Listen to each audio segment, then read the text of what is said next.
Welcome everybody. Day 4, last day of it's hard to believe this week absolutely flew as far as I'm concerned. Hopefully you guys got a lot of value to date. And I think today, in my opinion, I think every day has been great, and hopefully we've coached you up in a meaningful way. But to me, today's kind of the day that we bring it all together, right? We had kind of our lesson, how does financial aid and scholarships work? How do I fit into this thing, my family or me as an individual? Then making sure, how do we make sure that we nail the essay and the Common App and supplemental admissions applications? And then obviously Rob did a great job yesterday. He's an amazing presenter with standardized test scores, SAT, ACT, and APs.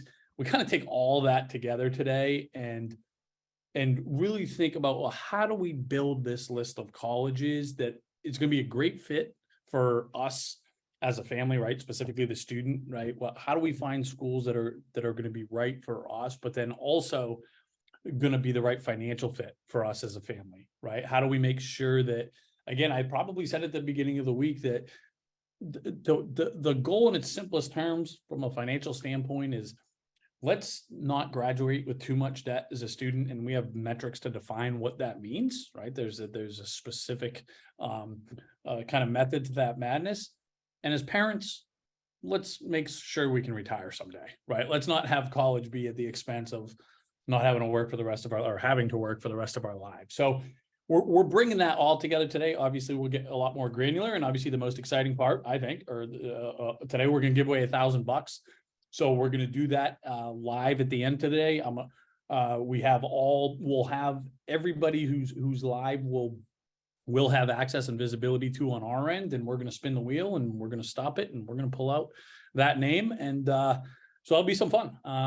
So we will do that at the end, and then like we've done other days, we have some really significant deals today only and just for live attendees of Bootcamp that again, only you guys will have access to. So quickly, again, by way of introduction, my name is Matt Carpenter. I'm one of the founders at College Aid Pro. This is just about 19 years that I've been doing this now, guiding families through this pretty challenging process, right? It's your kids and your money. So that's gets to be a little bit nerve-wracking, those two kind of pain points at times, I guess, right? Or at least pressure points. So we take a ton of pride in being able to educate everybody so you understand how to navigate this thing in such a way that it's not too overwhelming. You don't make these decisions that you end up regretting down the road, et cetera. So it's really gratifying what we get to do. And who I have with me today is Brian Ford, and Brian is somebody that I've collaborated with for over a decade, and probably most of that time I've been courting him to try to get him to be a part of this team and for a long time. And so we're very, very grateful we were finally able to do that, because if I had to pick one person in the admissions space that I would say is the top expert, that's an easy choice for me. That'd be Brian. And the reason being is that he's a little bit unique in the sense that he spent a ton of time in the admissions offices at a whole bunch of different colleges, big, small, public, private, right? So he's read over 60,000 college applications for Boston University, for the UCs. So he has this amazing knowledge that we can tap into, that it really allows us to be able to coach families up to say, okay, what should they be sharing or not sharing? What are they looking for in an essay? You've been in these admissions, you've sat at the table with these admissions committees, you've had your votes, you've heard your colleagues vote. So we're super grateful to be able to tap into that. And then he's been on the other side of the fence as a school counselor for some really prestigious high schools here in the Boston area. And then also just in the private sector. So he's been on every side of the table. But Brian, I'll let you introduce yourself before we dive into the content, because as you know, we got a bunch to cover. Yeah, thank you, Matt, and welcome to everyone on the final day. Really excited to be here. Talk to you guys a little bit about how we build a college list and what are some productive ways you can do that. As Matt said, I've kind of spent my entire career in college admissions in one way or another. First decade was on the college side, kind of most notably at Boston University. I feel like that's where I really kind of honed my trade, but recruited all over the country, close to 21 different states, have read applications from students all over the world, and then have spent kind of the last decade on the high school side, running college counseling offices for a few different upper tier private schools here in the Boston area, as well as working privately for the past few years, pretty much since COVID, and for the past year, pretty much exclusively with College Aid Pro, and getting to help, our families find really the right fit for them, not only academically, extracurricular wise, but obviously financially as well too. And so I've seen everything on an application. Every year I get surprised by something new. I think that's one of the beauties of college admissions. And we were just talking about some of the new challenges facing us this year. But I'm really excited to kind of share my knowledge with you. And then hopefully, share my knowledge individually with some of the who choose to work with us going forward. Awesome. So yeah, let us dive right in here. And again, this will be recorded. You guys will get the recording later this afternoon. Please put your questions in the Q&A as opposed to the chat. Whichever one of us is not talking, that's where we're going to be banging away in the Q&A, answering all of your questions. And guys, you have unique access to Brian, so make sure that you're asking any and all questions that you have. But I want to start on the financial front. So we're going to take a little bit of a review for where we were, for where we started on Monday, right? For figuring out our need-based and financial aid eligibility. How do we figure out which schools are going to give us the best, most meaningful discounts, the most bang for our buck, right? And then Brian's going to talk about, threading the needle, marrying that with the admissions piece. So my quick way of review, and I'm sure not everybody was here on Monday, so I'll be a little bit faster than we were on Monday here.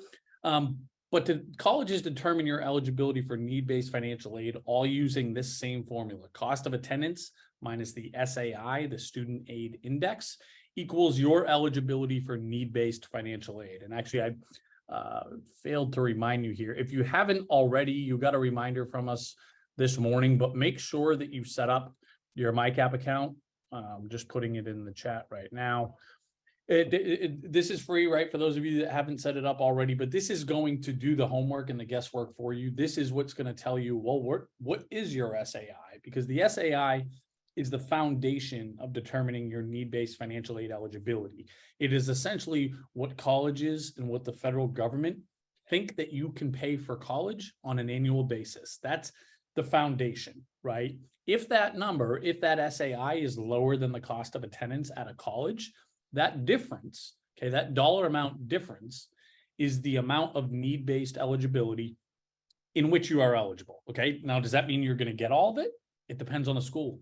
Some schools are really generous with need-based financial aid. Some schools are on the other end of the spectrum. Most schools are somewhere in the middle, right? So for just about all families, and we'll look at some case studies in a second here, the cost of attendance, surprisingly, counterintuitively, is the least important variable for how affordable or not a college is going to be. And that's very strange, because you would think that what's going to be most expensive is a $90,000 college, but you'd be surprised to know that might be more affordable for your family than the in-state state school. How do we know? Well, it's all determined by the SAI and how generous or not they are with need-based financial aid. And again, set up your platform right now if you haven't already, because that's going to tell you specifically what's your family's SAI, how generous or not are some of the colleges that you're interested in. But there's going to be a percentage of you that you're not going to be eligible for need-based financial aid. And you're going to be shocked to see how high these SAI numbers are. Most people, when they see that, think that our platform's broken, right? Or maybe you put in an extra zero when you're listing your savings or your income. Because you have a really high SAI and you're not eligible for need-based aid or not much need-based aid, it does not mean you're ready to start spending $90,000 a year for college. Or maybe you just don't want to, even if you could. Okay. So how do we get discounts elsewhere? The biggest one being merit-based aid, who's going to give us scholarships, right? Again, we'll look in a second on how we do that. And the best resource is going to be within your platforms, but we got to make sure. And then now there's about 100 schools where scholarships don't exist, right? And that's really important to know beforehand, that no Ivy League schools give scholarships. Stanford doesn't give scholarships. The small Ivies here in the Northeast, the Middlebury's, Amherst, Williams, scholarships don't exist there. So that's something that we want to know beforehand. And then this fact of applying to competing colleges, right? Where, you know, even if we're not eligible for need-based financial aid, it's a very important strategy that as we're building out this list of schools, we have competing institutions. So if I get, for example, I went to a small school up here in the Northeast called Stonehill College. If I'm working with a family that wants to go to Stonehill College, I make them apply to Bentley and or Providence, right? Even if they hated those two schools and they know there's no intention of going, that's fine. We're just going to use those offers as leverage to get more money out of Stonehill. So this is really, really important to making sure that you're applying to these competing schools early in the process here. Just give me 1 second because I want to go in and bang around at a few case studies that I think kind of brings these concepts together here. So this is for most of you, I know that you've already set up your CAP accounts, which is great, right? And I put the link in the chat if you haven't already.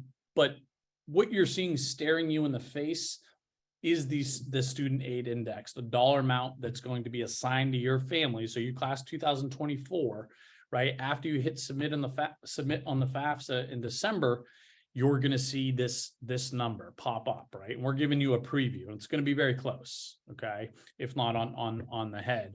And to further complicate things, there's more than one type of SAI, more than one type of student aid index. A ton of these private colleges and universities, NYU, BU, Amherst, for example, use something called the institutional formula. It factors in other things such as home equity to varying degrees. If you're a homeowner, colleges that use this model consider your home equity to be fair game, for lack of a better word. So it's really important how we position that to these colleges on the financial aid applications.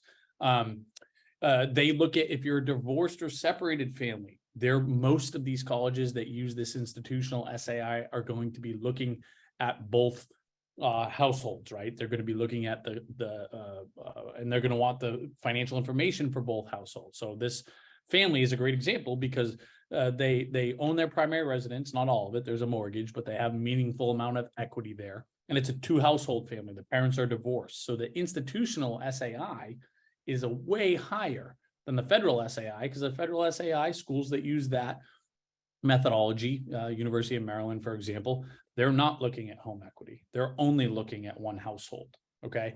And all of this information is baked into the platform. So if I click on any school, I can see, well, why am I getting a discount at University of Massachusetts, for example? Well, I'm going to get a merit scholarship for about $3,000 because I get a smart kid. And remember, for every college in the country, we have every scholarship that they offer.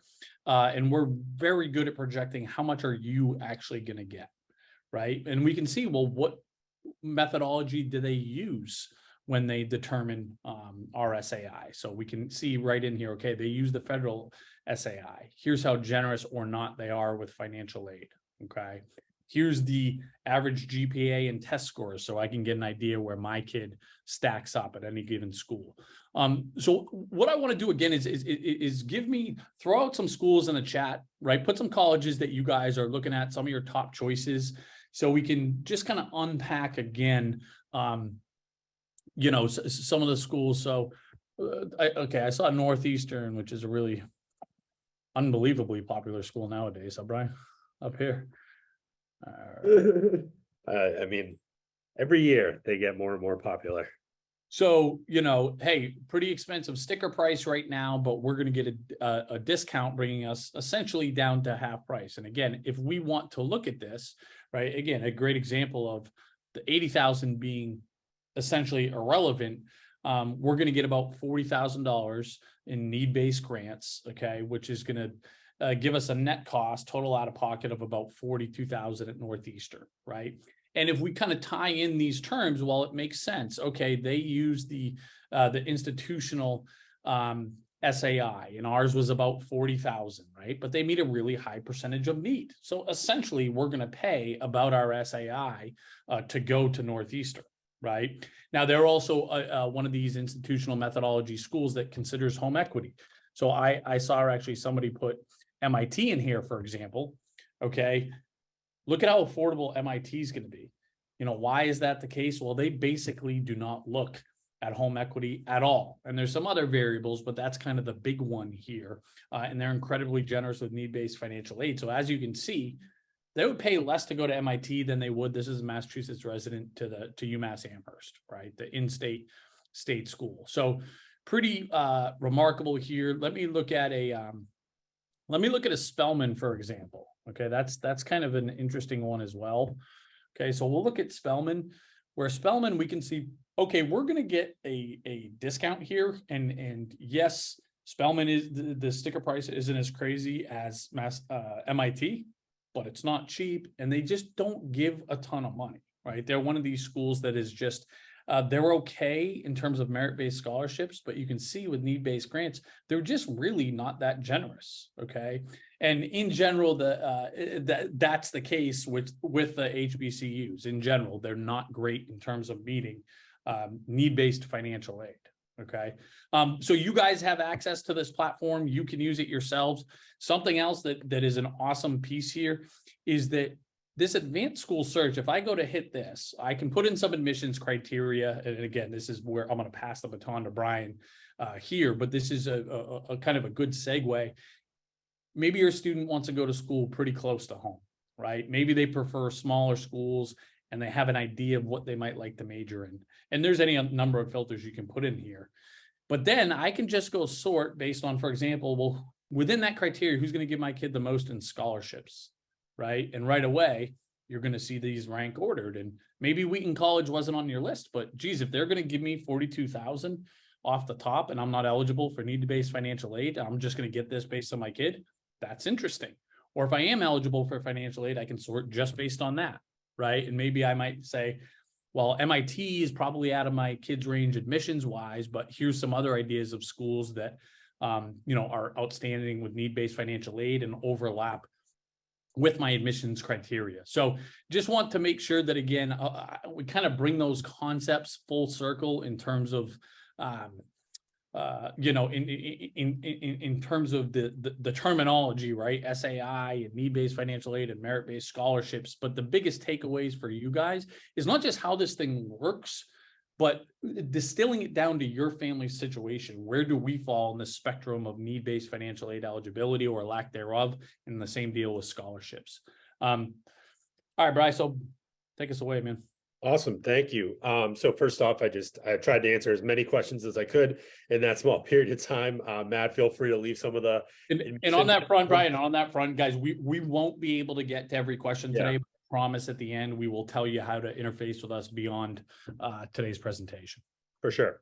So when we're looking to build a list now, what we're going to talk about here is very much from a 30,000-foot view. Obviously, when I'm working with students individually, it is done on just that, a very individual and personalized process. We're thinking about, what academics they're looking at, all those different type of pieces that we'll talk about. But right now around the country, the average list of college lists falls somewhere between 10 to 14 schools. That is very much a growth in the past few years. That's in relation to both the test optional movement as well as families, especially families that work with College Aid Pro looking to become more financial savvy. And so thinking about adding certain schools to be able to compare awards on a greater length. And then I would also just say students are traveling a little bit more. And so where 10 to 15 years ago, it was more common for students kind of stay in their own backyard. We are seeing much more of a migration, particularly out of here in the Northeast, where both Matt and I are from, as well as in the West, California, where you're seeing the highest concentration of high school students. They're traveling outside of their own states more. A lot of that due to the competitiveness of their own in-state tuition and in-state institutions. So the list can vary depending on the student. Academic interest can play a big role. I was answering a couple questions about lists. Students who are applying to, say, a competitive engineering program or a pre-med program, typically those lists might be a little bit larger just because of the competitiveness of the schools. You want to make sure you're covering on all your bases. Deadlines can come into play. A lot of questions came through about things like early decision. If you're applying to early decision and you feel pretty confident about your chances, maybe your list is a little smaller because you kind of have your eggs in that one basket for that school. But at the same time, even with that, I'm working with students to kind of build a backup plan just in case that plan A doesn't happen. I think the best lists have a plan A, a plan B, and a plan C kind of all built all within them. And that's something that I do with my students.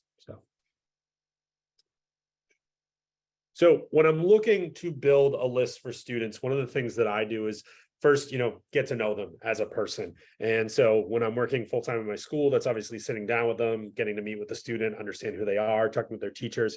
When I'm working privately with students, that's getting to know them through meetings. I also have them fill out a pretty extensive survey to get to understand kind of their ambitions for college, as well as asking for grades, test scores, all of that.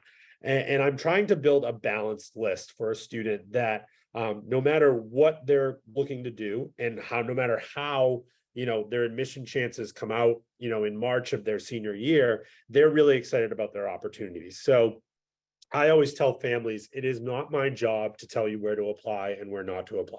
It is my job to ensure that you have a balanced list of schools on your list, regardless of what your interests or your academic strengths are. And so this is just a good example of kind of a really balanced list for a student who's maybe like a 3.8, 3.7 student, maybe they're mid 1400s for the SAT. And so you're looking at Brown, UPenn, and UCLA kind of as their reach schools. The BU, Pepperdine, UT Austin, UC Davis, and U Maryland is kind of the targets. And then the San Diego State, Baylor, and New Delaware. Obviously, this is a student who pretty much is like, hey, I'll travel anywhere in the country.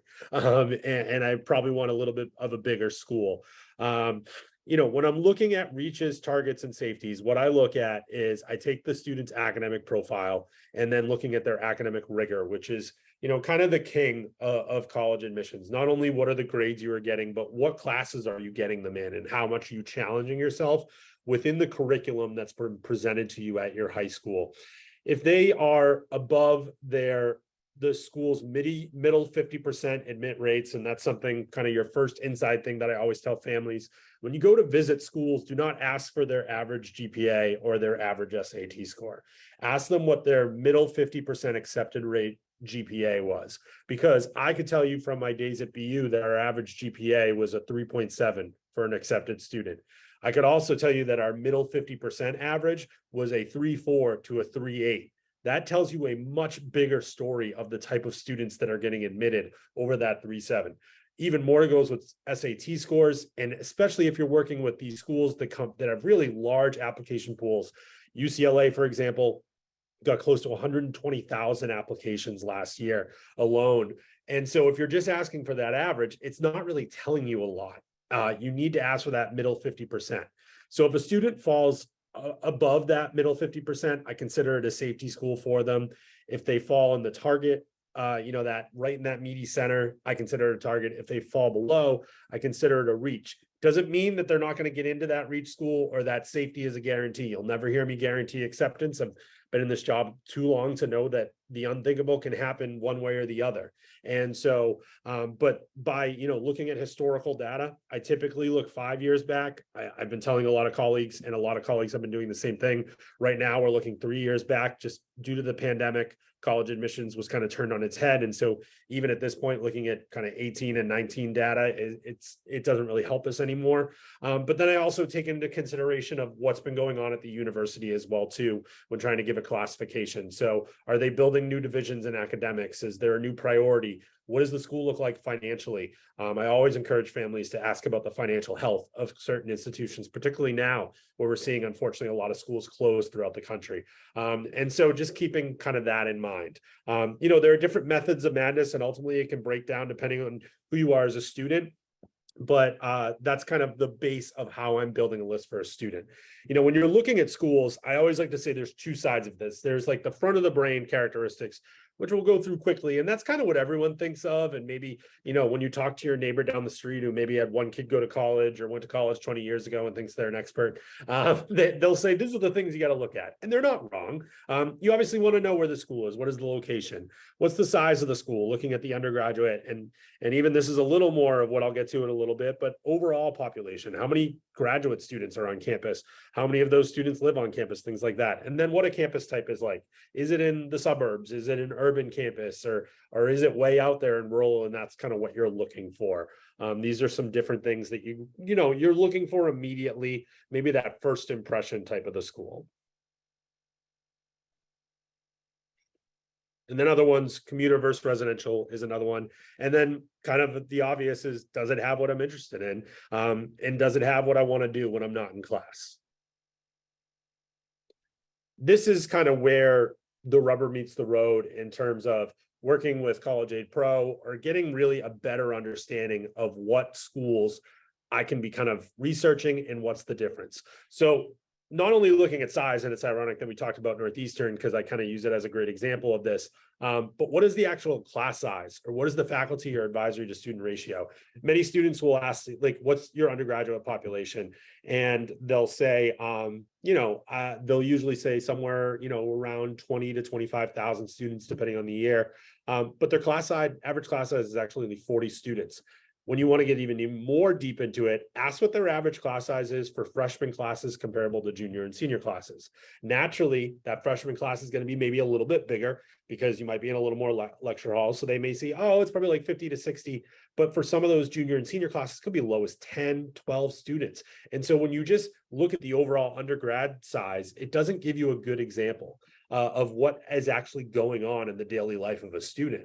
That advisory to student ratio is also huge too. A lot of people ask faculty to student ratios, but ask that advisor to student ratio too. In the same way that you have a guidance counselor or a college counselor or school counselor at your high school, you're in most, if not all colleges, you're given an advisor. And in many cases now, schools have built total programs around this advisory program. And you want to know, how many is your advisor working with besides just yourself? So many families will say, oh, well, the campus is right in the city or it's in a rural area, so that's what I'm looking for. But did you look outside of the campus? When I'm working with families and I tell them going to visit the school, I tell them not just to visit campus. You have to spend some time in that external area, in that local area. What is there to do when you don't want to be on campus? Can you get a job there? What are my transportation options if I'm not going to have a car on campus? Many schools, even now, still don't allow freshmen to have cars on campus, regardless of where the school is. And then a really important one, and in most cases, it's going to be positive, but what is the external community's opinion of the student body of that school? Do the schools work well? I was really fortunate. I went to a smaller school in Rhode Island, but the outer community really embraced the students because in many ways they thrived and survived because of the students. That's not always the case. And so you don't want to get to a school and then realize it's tough to walk into any diner or restaurant or anything because there maybe is a little bit of a tension between the students and the school. And then this is something that was, I think, maybe surprising for when I was working at BU and I was recruiting for Texas, and I would ask people, what do you think about our campus layout? And they would be like, oh, it's fine. It'd be like, you got to remember, you're going to be walking to class in the snow in 5-degree weather. It's a little different than, the nice summer day we're having now. And so what is my walk to class? Where are the freshman dorms located in relation to where my academic building will be? How many dining halls are there? I always loved in college that I had one dining hall that I didn't have to go outside for, particularly in those cold New England winters. And so it's questions like this that maybe students don't ask themselves of right away that can be a big differentiator into how you're deciding of which schools to apply to and which schools not to apply to. Some other ones are our academic approach. A lot of people will ask, well, do you have an engineering major? That's great. But is it one that is built on research and then I'm going to be in the lab all day, which is what I want to do? I want to get my hands dirty. Or is it going to be more of a theory-based kind of major where I'm going to be in classroom setting, not really what I'm looking for? I was a business major as an undergrad. So every week I was in a different group working on a group project. As an extrovert, I love that. That's not for everyone. And I'm purely reflective of that. So if you're looking at a school and they're built on cohorts or they're built on semester-long projects where you're spending a lot of time with people and you're depending on others for your grade, are you into that? Is that something you're going to be doing? That's good questions to ask. And then what you're seeing become more popular in undergrad programs are full-time thesis projects. So, earlier, definitely in this century, and certainly in the mid to late 1990s, that was more of a grad project type of thing or a doctoral. That's very popular in undergraduate programs now. And is that something that you want to do? For some students, that really excites them, this kind of semester, year, maybe even multi-year long project that they're going to be working on. For others, they're like, oh, I'm doing that on top of my classes. Is that something I really want to be doing? And so asking those type of questions. And then obviously admission requirements. And these have obviously changed, and we've talked about these ad nauseum this week, but what do they require for testing? Are they test optional? Are they test blind? Things like that.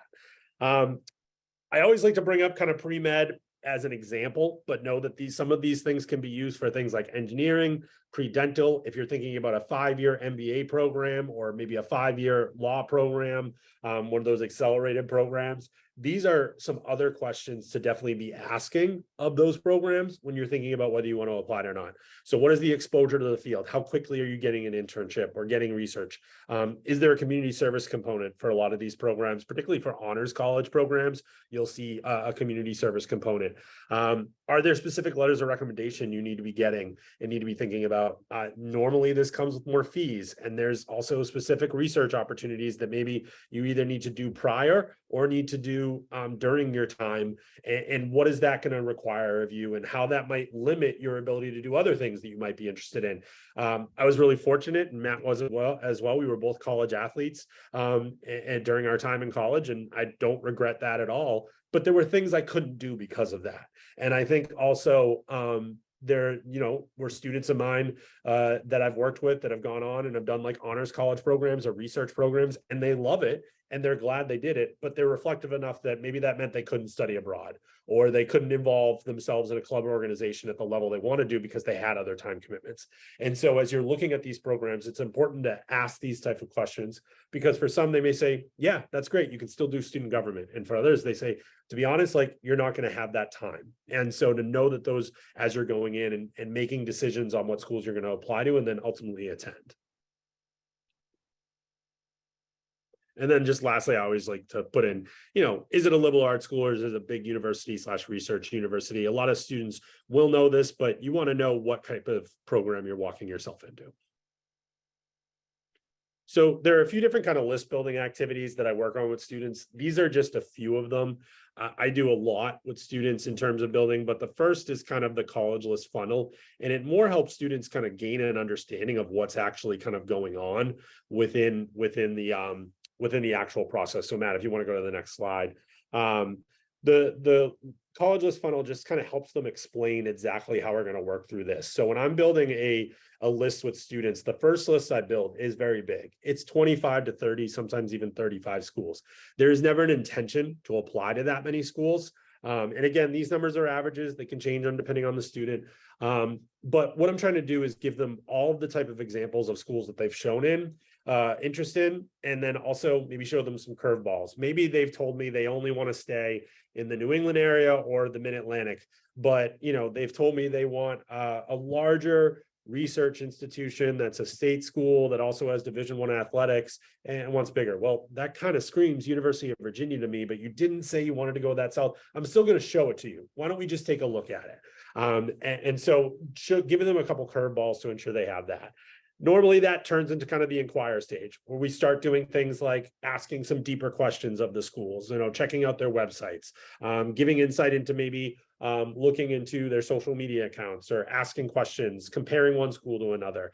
And then that goes on to the visit stage. That visit stage is important to note that doesn't necessarily have to mean in-person visits. Now, obviously you want to do some things where you're doing in person, but know that one of the things that came out of COVID, if not all schools have some type of virtual programming at this point, many have great virtual tours to do, many do virtual info sessions. You can also do regional opportunities. So one of the biggest things that we did at BU, realizing that we had kind of a national pull from students throughout the entire country and really the entire world, is we did a lot of traveling.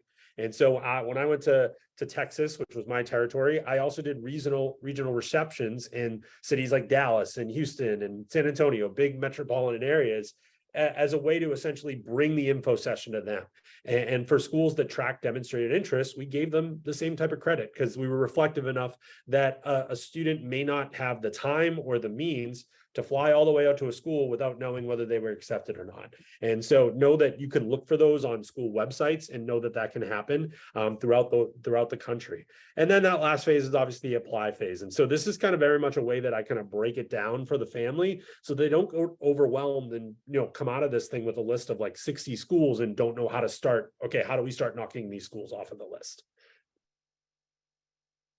The next activity that I do with a lot of students is the needs, the wants, and the nice to have. So we talk about, what are the things that are absolutely a priority for you in the application process? Is it, I need to have a school that is less than 10,000 students? I just don't want to be on a large campus, or I have to be, 2 or less hours from home because I still help out at home with my family. I have a part-time job. I want to stay close to that. So I want to make sure I can get home if I need to. Then there are kind of the wants. What are the things that are really important to you? But at the same time, if you check 7 out of those 8 boxes, are they crucial? So, you think about, I would love to go to a school that's a larger Division I institution, but ultimately, if I just go to a school that has a lot of school spirit, that's really ultimately what I'm looking for. Or Greek life is something I really want to do, but if there are other ways that I can get involved where I feel like I'm part of kind of a smaller community within the larger community, then ultimately I can do that as well. And then there are the nice to haves. There are the things that you walk on and maybe there's swimming pools on campus, or the dorms are brand new, or you go into the dining hall and they make the best grilled cheese you've ever tasted. Those are obviously great. And a lot of schools will pump those out, especially on their open house.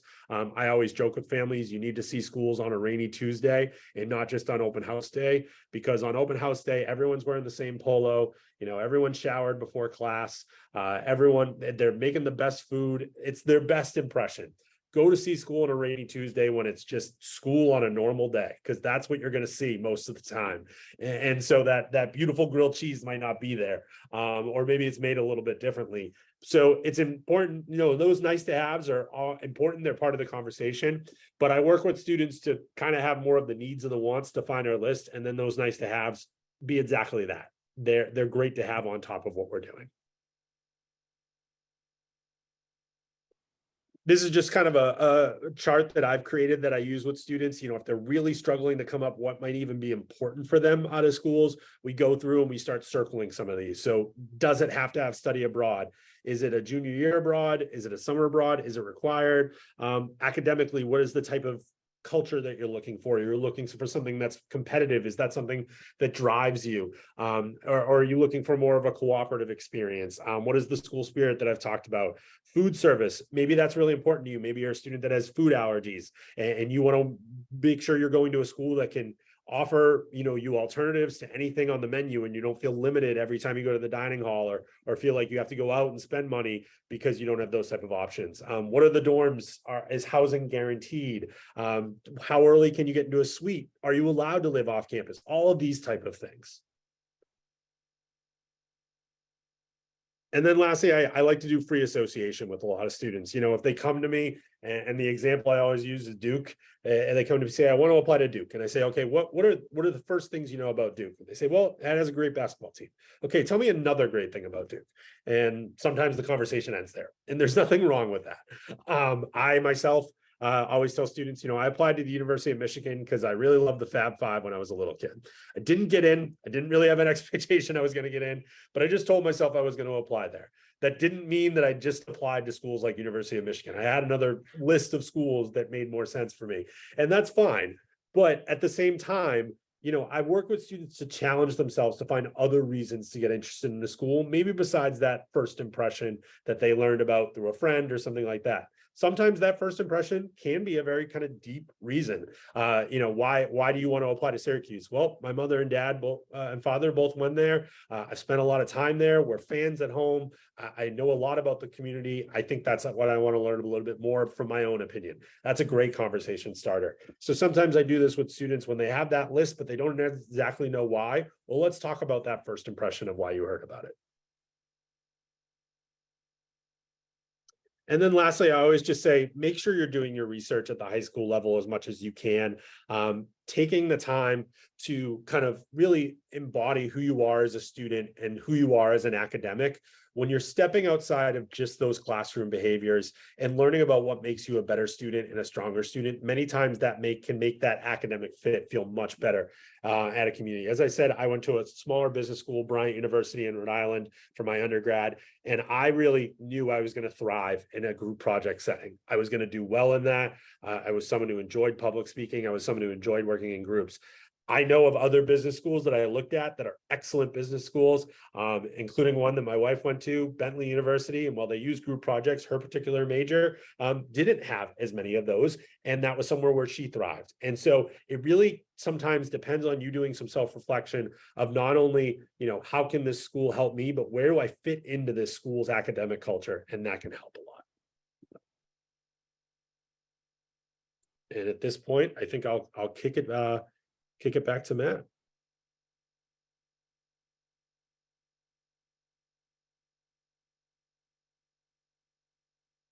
Oh, you're on mute now, Matt. Sorry.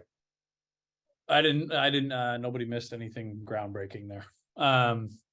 Okay, so a couple things, Brian, before we kind of almost bring this whole week together, right? And then obviously we're about 20 minutes away from our scholarship. Somebody listening here is about to be $1,000 richer, which is kind of fun too. But a couple of great questions that came up frequently, and I'd love to get your thoughts on them, as I know our audience will as well. But talk a little bit about demonstrated interest and the importance or lack thereof, and what are some things, and kind of taking another step. What are some, knowing that you've been on those, making those admissions decisions, thumbs up or thumbs down, give some of your perspective from the college's standpoint about how maybe some of these people can stand out. Sorry, you're muted now too, buddy. Of course, so it's the end of the week. So first off, demonstrated interest, for those who don't know, at its simplest form is schools that track demonstrated interest essentially track the communication or any type of interaction that you've had with the school. So whether that's visiting the school, visiting them when they come to your high school for a high school visit, communicating with the college rep, and the varying degrees of kind of that communication. Some schools do it more than others. Some schools will come out right and say they don't track demonstrated interest. Where this can make a difference is sometimes towards the end of a process. If a school is looking to maybe fill certain holes within the gaps of their application pool, they're obviously looking to admit as many of those students, if they're looking to fill those gaps, that they think are going to come. And just by measure of statistics, a student who has visited is more likely to come than a student who hasn't. That doesn't mean go and fly to all the schools that you're applying to, because one, not everyone tracks demonstrated interest. But what I will say is, whether a school tracks it or not, it is important to know that it is just, you're going to have a better chance of getting into these schools if you are more of a person than you are of a piece of a paper in the application pool. And I bring that up all the time. And I put myself back into the, experience when I was a reader. So many schools let readers read from home so they can focus just on their application. When I was working at not only Bryant, but at BU, particularly at BU, I was reading somewhere between 80 to 100 applications a day. And so you think about it, you don't know whether you're going to be application 3 when I'm still jumping from my coffee and feeling good, or application 89 where I'm saying, how am I still doing this? It's 7 p.m. at night. I've been sitting at this same desk. I have watched my wife go to work and come home from work, and I'm still sitting here.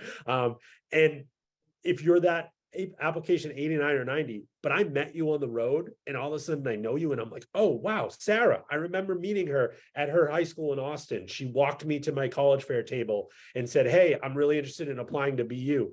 All of a sudden that changes the approach.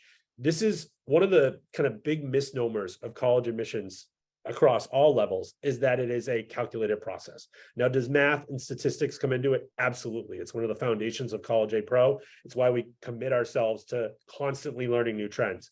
But at the end of the day, college admissions is a human process made by human beings and decisions made by human beings. And those decisions can be made for a myriad of reasons. And so I always remind students to tell them that, to say, A, the process is going to be unfair sometimes, but 2, that you can pull the heartstrings and get to know these people. And so I always work with my students to reach out to college reps, to introduce themselves in the same way that adults would do for applying for a job and networking. Students are doing the same things. And I can give countless examples on both sides of the aisle, where I was on the college side and it made a difference because the student took the chance to go me, or on the high school side because I pushed that student to do that and it made a difference for them in the process.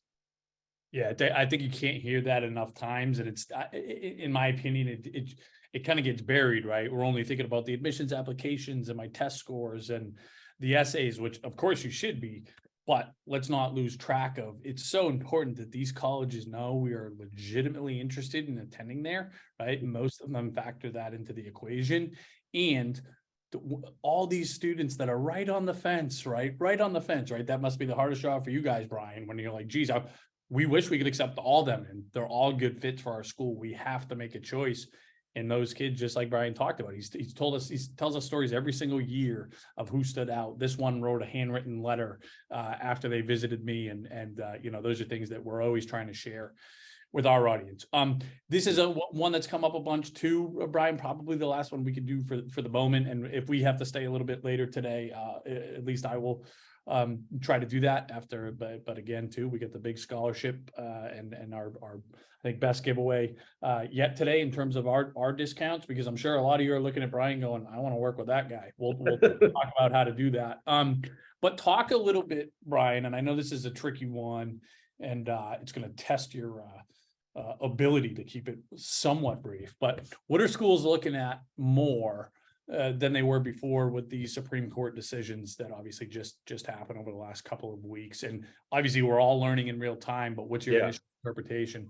Yeah, so as Matt knows, we have an intercommunication through College Aid Pro, and on August 1st, when the Common App went live, I kind of dominated the screen. My initial reactions to kind of everything that came out, and the reason being, and I know Dan talked about this in the webinar on Tuesday as well, is one of the biggest reactions that we've seen from schools is the addition of more supplemental essays. So for those who don't know, supplemental essays are additional writing supplements which may be required or optional. I said to a parent in the Q&A, any student that I'm working with, optional means required, because there'll be kids who don't do it and you get a leg up because you're doing it.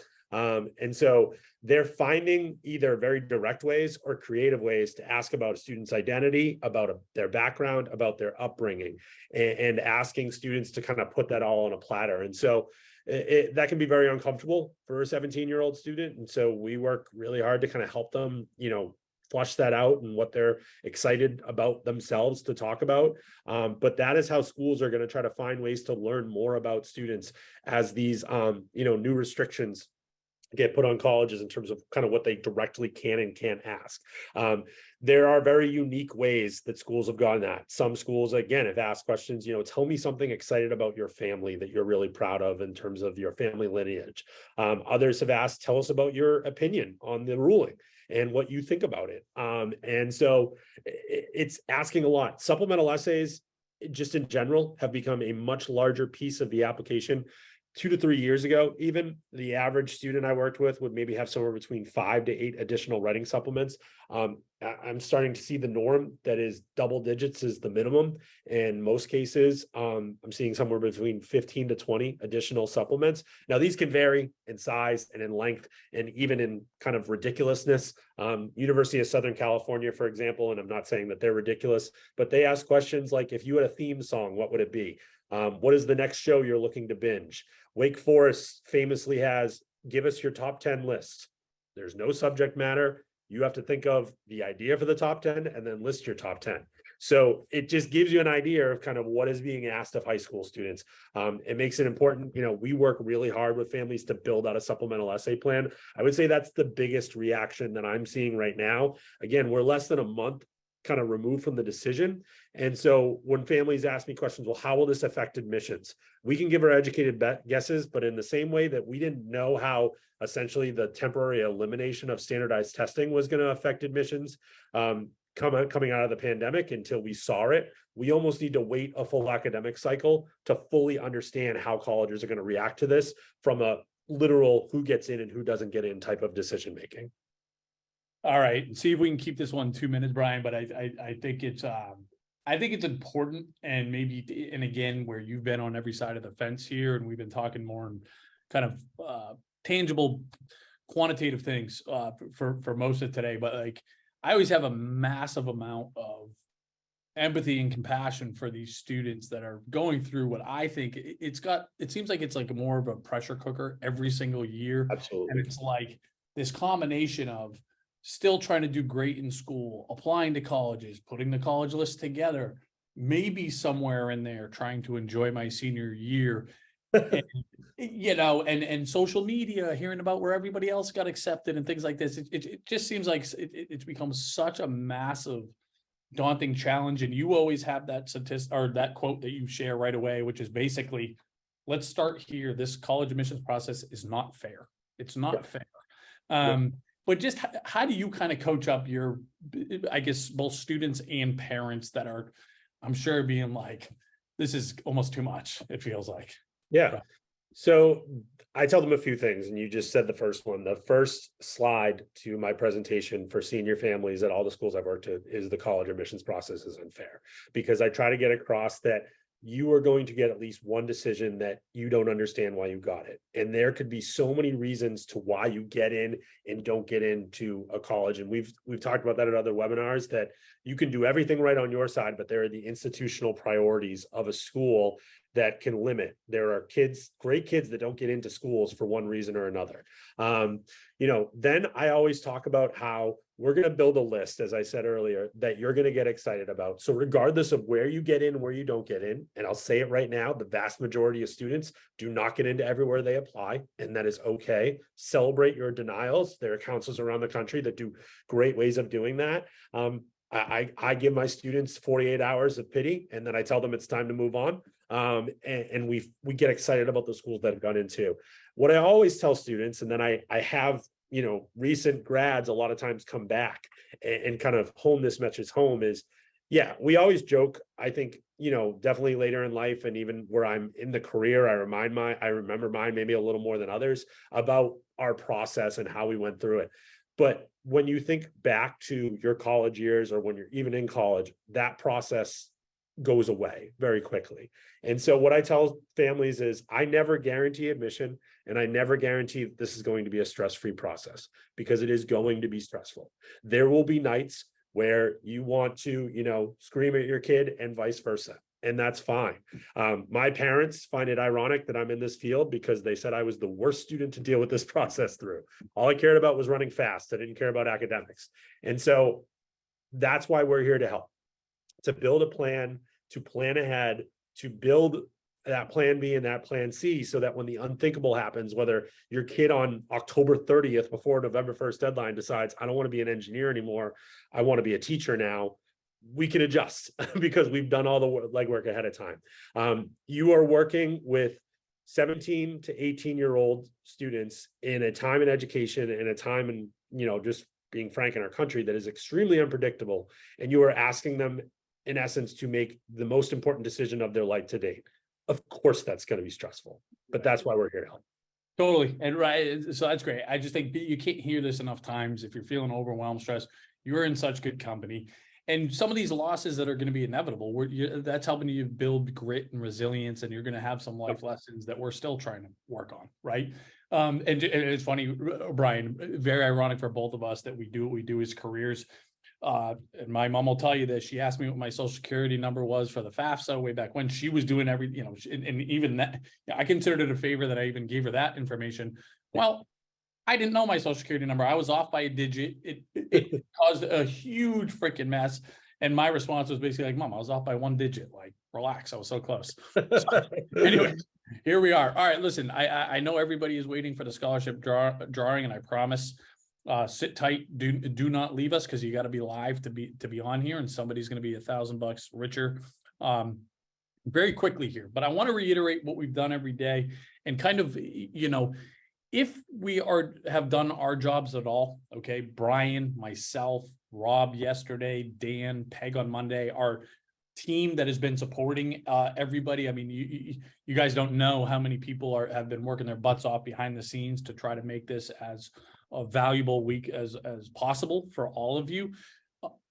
Every one of us has the same ask, and that is that you continue to engage with us in some capacity. Don't just take this week in the foundation that you've created, being a part of it, and do nothing with it. You have to continue to interact with us. You have to do something. We don't care if that's via our free resources, and we're very proud of our free resources. We got a ton of them, and I'm going to talk about kind of an additional thing that I want to make sure everybody is aware of, kind of in closing here. But what I want to encourage you to do, and this is not for everybody, okay, but I want to take some time and I want to talk about our Wake Me Up When It's Over kind of comprehensive packages here, because for those families that can even consider doing this, I think it's going to be the best investment that you will make towards college. Okay. And we have 3 different packages here. We do go up in price on September 1st, and we have a today only discount of $500, right? So it's just going to be you guys that are live here. So for our financial aid only package, if you're a family that's just like, you know what, my kids got this under control, we're fine from an admission standpoint, but I feel like as the parent or parents, I could use some help on the financial aid front. What happens with this part of the process is that you work with one of us, one of our experts, one-on-one, right? We help you build this list of schools. It's going to give you the biggest discounts, need-based financial aid, merit-based scholarships, right? How do we complete these forms? So we do the FAFSA and CSS profile for you. If you're a 2-household family, we do both CSS profiles for you. We recommend, well, which parent should complete the FAFSA. We equate it to being like a great CPA, right? If you have a great accountant, it's not that they just do the taxes for you. They know how to present your situation so you qualify for the maximum amount of discounts, right? And deductions. Okay. You pay the least amount of tax. That's the concept here. We're making sure that you're applying to competing colleges so that when we go back to these schools, which we will, okay, appealing, we're really negotiating, right? That's not the word we use, but it's exactly what we're doing. Once we get accepted in the school and we get a financial offer, we're incredible at going back to these schools and getting more money. It's one of the things that we've been doing the longest, most experience with, and we get to leverage our entire team of experts for that. And then finally, how are you going to pay the bill, right? So, you know, there's 4 years of college, maybe times multiple kids. If we don't have that all sitting in savings, which loan should we take? Should it be in our kid's name, parent, both? If we have resources, should we use what? That all matters. The 529s versus the UGMA versus the grandparents contributing. Okay, that all matters. So again, if it sounds like that's where you could use some help, like mom, dad, we grab the wheel, you know, that's what that looks like. Do that today, right? Do it right now. You get $500 off again, before we go up in price and before the discount expires. Then there's the admissions piece. And I look at this as more of this is the student, right? This is when we're working more one-on-one with the student. This is Brian being the one to kind of whip these kids and say, okay, are we all over this, right? Are we accountable from a deadline standpoint?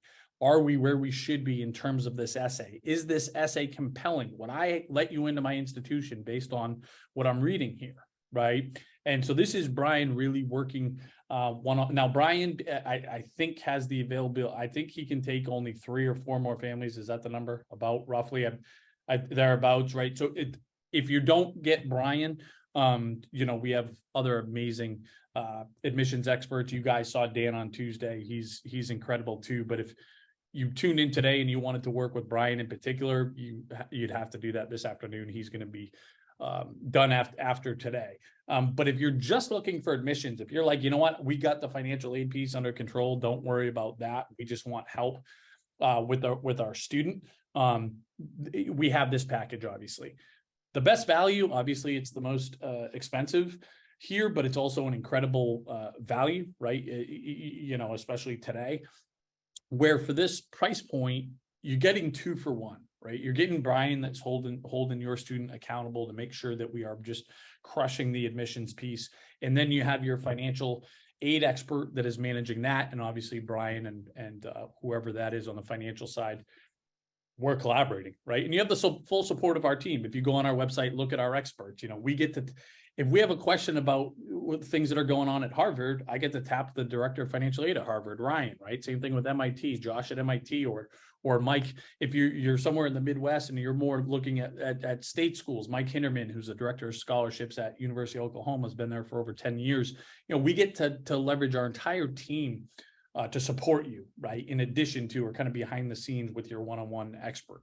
So what happens is if you want that today, you pick any one of these options. Again, if you want it, you got to do it now-ish. If you want to kind of guarantee that you're one of these last couple that work with Brian, you'll get an email from us right away. It'll either be Lisa or Jackie on our team that'll say, here's what we need from you to get you rolling. And then, you know, we hit the ground running because, guys, it is officially game time. I mean, if you're class 2024, it is game time. If you're class 2000 officially, I mean, the ball's in play, right? The ball has been kicked off officially. And class 2025 and below, especially 2025, it's really almost time to start thinking seriously about this. Okay. For class 2026, believe it or not, you're already in your base income year. So it already has started a little bit, even for you all. So it's a big investment, but if you can even consider this, this is where you're going to get the best return on your investment for college, both financially and just from a psychological standpoint as well. Having us grab the wheel, wake me up when it's over, you get it. And actually, and the coupon code is 24500. So let me put this link. Sorry, guys, I did not share the link. That is what everybody is saying to me. Okay, so everyone, let me share this link. Okay, and then the coupon code is 24500 for $500 off. And again, that's you got to use that today. It expires at 12 midnight. And specifically, if you want to work with Brian in any capacity, if you do the combo or the admissions, make sure that you do that very quickly. I would recommend. And then again, if you're looking at these price points and it's just not even a consideration at all, there's two other options we have for you. Okay. If you wanted to upgrade to the premium version of our platform, so that allows you to search for unlimited number of schools. It allows you to, it allows you to use that advanced search option. So you can sort just by scholarships, just based on need-based financial aid. And how you do that, just to give you a quick, you just hit the upgrade in the top right here. It'll say upgrade here. And once you do that, you can, if you just want the software, you can upgrade to that, use the coupon code 2024, and you'll get 20% off here. Okay, you have that for a full year. So that's something to consider. What I would recommend beyond that, okay, is you upgrade to, if you upgrade to premium plus expert, right, use coupon code 2024, you'll get the 20% off just today. I guess it expires at midnight today. Okay. But this gives you premium access to the software for a year, but at any point in the next year, you get an hour one-on-one with one of our experts. So if you think that at any point, you know, over the next year, you want to talk an hour one-on-one with any of our experts, you know, to review your financial aid form, to help with appealing, to gut check your list, whatever, choose this option. I promise you, you're going to want to talk to somebody, and this is the most cost-effective way to do it.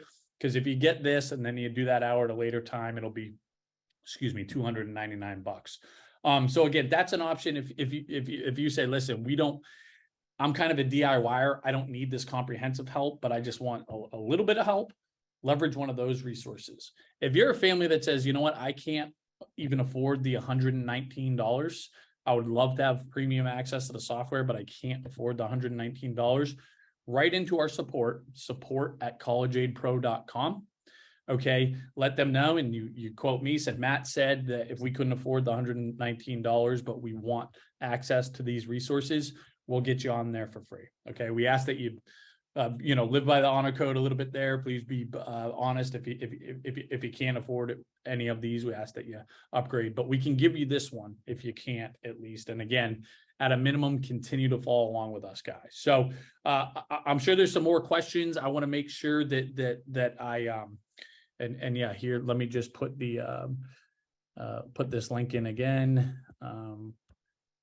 And yeah, again, specifically, Brian, there's some urgency there. And obviously the coupon expires at midnight. Don't overthink it, guys. I know it's a lot of money, but when we're looking at these college costs, you're going to get outstanding ROI, and you're going to have an amazing experience.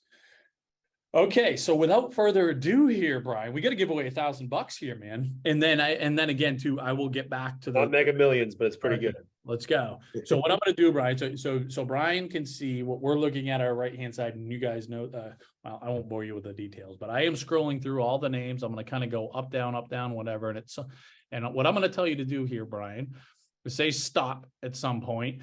And then once I give you the green light to do that, I'm going to stop, and I'm going to yell out a name. Now, I would love it if you're open to it, if you could just come on really quickly and we'd say hi to us, and then we'll follow up with you to talk specifics. It would be really nice just to meet whoever's given this, whoever wins this.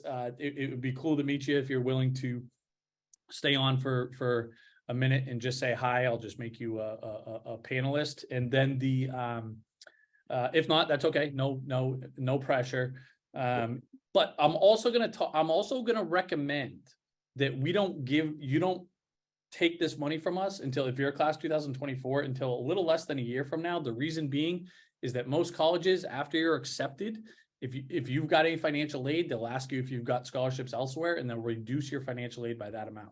It's your choice, and we'll talk about that a little bit more offline, but just that will be our recommendation. But again, it's your money if you want it today, or not today. If you want it now, I don't know if the boss would like if we've N-boned it over.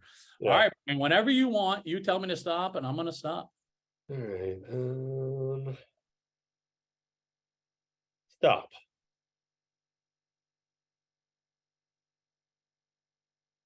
David Park is the winner. David Park.